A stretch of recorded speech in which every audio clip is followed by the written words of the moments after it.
प्रताप, तुम्हारी फांसी का दिन मुकर्रर हो गया है। अगर कोई आखिरी ख्वाहिश है तो बता दो, वो भी पूरी कर दी जाएगी। यहां ऐसे घुटन सी होती है। मैं इन चार दीवारियों में मरना नहीं चाहता। मुझे वहीं फांसी दे दो, क्रांति मैदान में, सबके सामने, जहां से इस देश में क्रांति की शुरुआत हुई थी।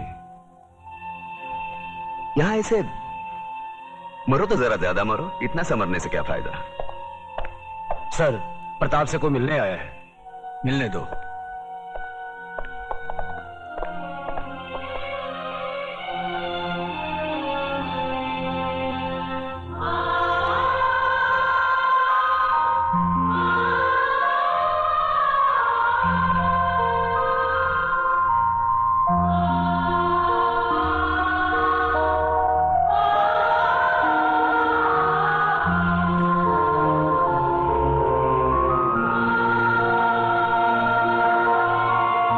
मां, अरे बूढ़ी हो गई, बूढ़ी रो काय को, रो काय को रही तू? नहीं रे, ये तो खुशी के आंसू है। सोचा था जिंदगी भर तेरा मुंह नहीं देखूंगी, लेकिन तेरे बारे में अखबार में पढ़ा तो रहा नहीं गया मुझसे, और मैं चली आई अपने बेटे के पास। कैसा है रे तू? बेटा, आज तूने तिलक खानदान के नाम पर सचमुच यश का तिलक लगा दिया। मैं खुश हूँ, बहुत खुश हूँ। अब तो भगवान से यही प्रार्थना करूंगी कि तुझे जन्मों जन्म मेरा ही बेटा बना कर। नहीं माँ, अगले जन्म में किसी मंदिर या मस्जिद की ईंट बनकर जिंदगी भर वहां रोता रहूंगा। इस जिंदगी का रोना मेरा बाकी है।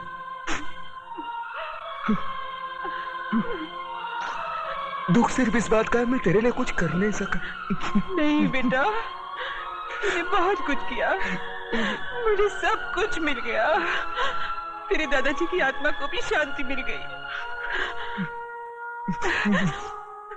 बस अफसोस एक ही बात का रहेगा कि तिलक खानदान का दिया जलाने वाला कोई नहीं रहेगा, कोई नहीं रहेगा।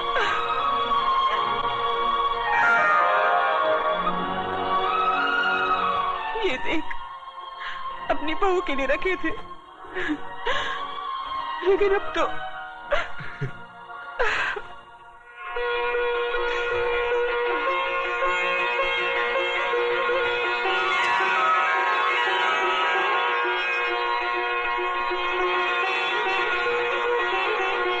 माँ, ये कलम वाली बाई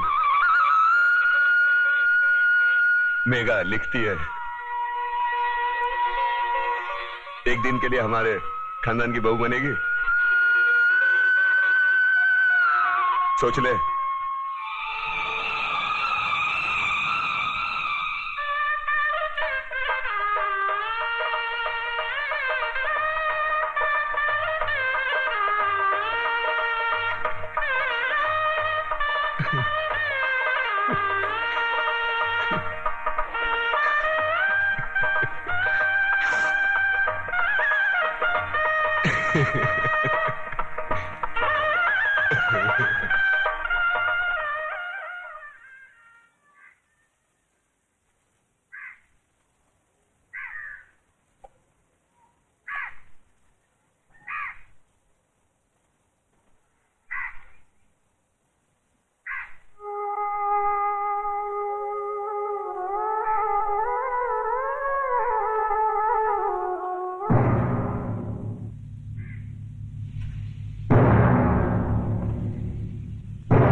ये रहे उसके कागजात।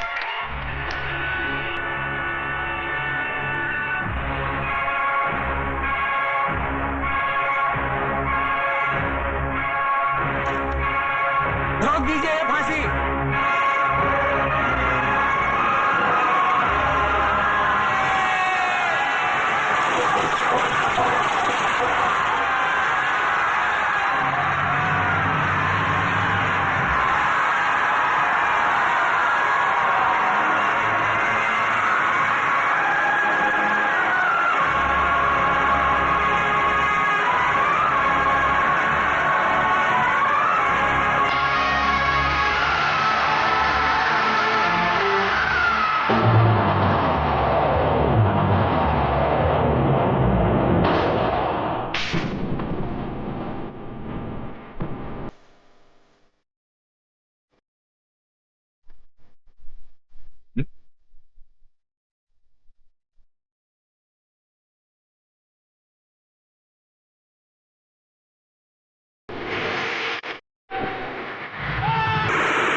Can't